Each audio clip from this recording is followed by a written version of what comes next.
안녕하십니까? 고린도전서 100번째 시간, 예수님의 발 아래 있는 삶, 예수님의 발 아래 있는 삶이라는 제목으로 하나님 말씀 증거하도록 하겠습니다. 고린도전서 15장 27절부터 있는 말씀 함께 읽습니다. 만물을 저의 발 아래 두셨다 하셨으니 만물을 아래 둔다 말씀하실 때 만물을 저의 아래 두신 이가 그 중에 들지 아니한 것이 분명하도다.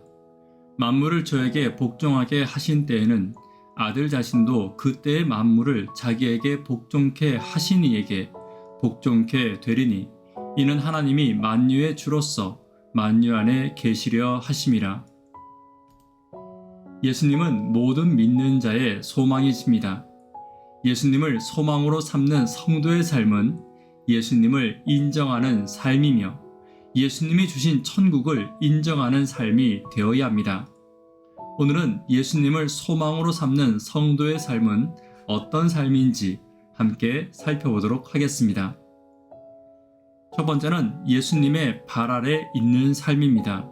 27절입니다. 만물을 저의 발 아래 두셨다 하셨으니 만물을 아래 둔다 말씀하신 때에 만물을 저의 아래 두시니가 그 중에 들지 아니한 것이 분명하도다. 만물을 발 아래에 두었다는 것은 예수님의 구속 사업을 이루기 위해 하나님께로부터 받은 권세를 이야기합니다. 그러므로 성도는 예수님의 권세 아래에 살아야 합니다. 그리고 권세 아래에 사는 것이란 예수님이 주신 구속을 결코 잊지 않는 삶을 말하는 것입니다. 내가 받은 구원은 예수님께로부터 온 선물이지 내가 가진 의와 선함으로 받은 것은 아닙니다. 그러므로 끊임없이 우리는 예수님을 생각할 때마다 십자가를 바라볼 때마다 겸손하고 또 겸손해야 합니다.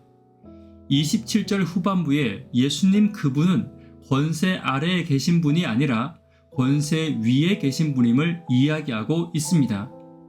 그러나 이상하게도 예수님은 권세 위에 계셨으나 이 땅에서 가장 겸손한 분이셨으며 자기 자신을 낮추기에 주저하지 않는 분이셨습니다. 그렇다면 우리는 어떻게 살아야 합니까?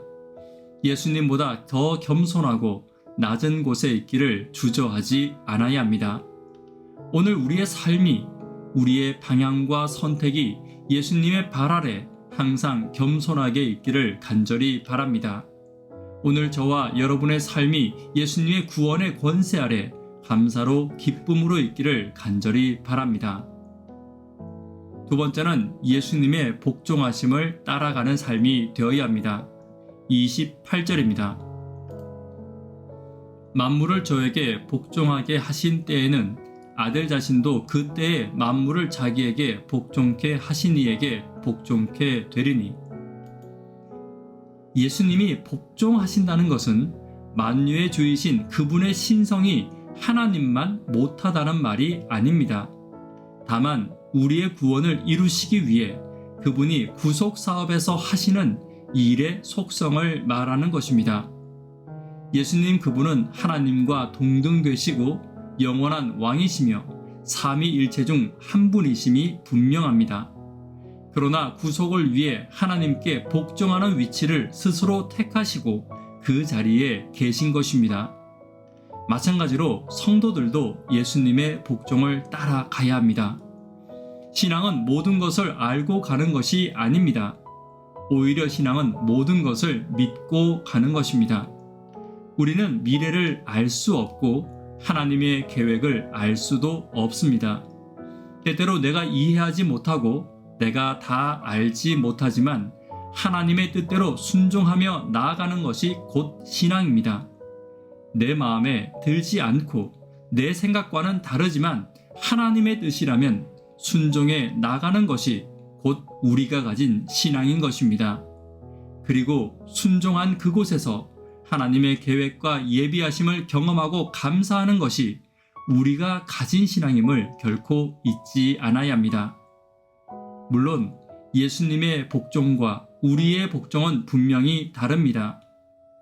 그러나 예수님이 구속을 이루기 위해 우리의 구원을 위해 복종과 순종의 자리를 선택하셨다면 우리 역시 구원을 위해 믿음으로 복종의 자리로 나아가는 것이 맞을 것입니다.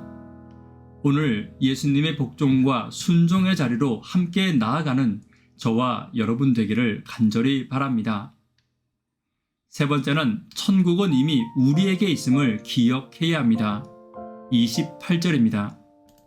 이는 하나님이 만유의 주로서 만유 안에 계시려 하심이라. 그리스도의 천국은 이미 십자가에서 이루셨습니다.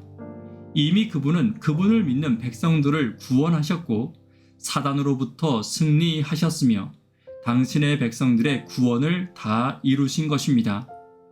하늘을 미래에 있는 것으로 구원을 앞으로의 일로만 생각하는 것은 예수님의 십자가의 구원의 완성하심을 바르게 이해하지 못한 것입니다. 구원은 우리에게 이미 받은 것이며 그러므로 천국과 하늘 역시 우리에게 약속된 것입니다. 믿음의 백성들은 이 땅에서 천국의 경험들과 삶을 함께 경험하며 만들어 나가야 합니다. 최소한 교회 안에서만큼은 천국에서 사는 경험을 해야 합니다.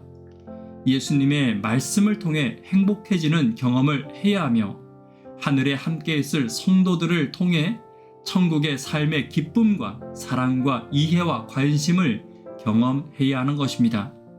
그리고 먼저 신앙한 자들은 조금이라도 신앙이 자신보다 연약한 자들에게 이러한 천국을 설명하고 가르치는 것이 아니라 천국을 경험시키기 위해 애써야 합니다. 또한 교회의 지도자들과 어른된 자들은 성도들에게 이러한 천국의 삶을 내가 먼저 모본으로 보여주어야 하는 것입니다. 이것이 이 땅의 성도로 살아가는 우리에게 주신 하나님의 사명입니다. 오늘 이미 우리에게 주신 천국의 사명을 기억하며 예수님을 교회에서 만나고 천국을 교회에서 경험하는 저와 여러분 되기를 간절히 바랍니다. 말씀의 결론 맺도록 하겠습니다. 예수님을 소망으로 삼는 삶, 부활을 소망으로 삼는 삶에 대해서 함께 살펴보았습니다. 예수님의 발 아래 있는 삶이 되어야 합니다. 예수님의 복종과 순종을 따라가야 합니다. 이미 우리에게 주신 십자가의 승리를 기억하며 천국의 삶을 함께 만들어 나가는 저와 여러분 되기를 간절히 바랍니다. 기도 제목 함께 나누도록 하겠습니다. 교회 구도자분들을 위해서 기도 부탁드립니다. 하루 10분만이라도 하나님과 동역하기를 위해 기도 부탁드립니다. 청년, 학생, 어린이들을 위해 기도 부탁드립니다. 수험생들과 그들의 진로를 통해 하나님께서 영광 받으시기를 위해 기도 부탁드립니다. 교회 직원 선거를 위해 기도 부탁드립니다. 예수님을 소망으로 부활을 기대하며 살아가는 삶을 위해 기도합니다. 예수님의 발 아래 순종하며 이 땅에서 교회와 가정을 천국으로 만들기에 최선을 다하기를 위해 기도 부탁드립니다. 이 시간 개인적으로 기도하도록 하겠습니다. 감사합니다.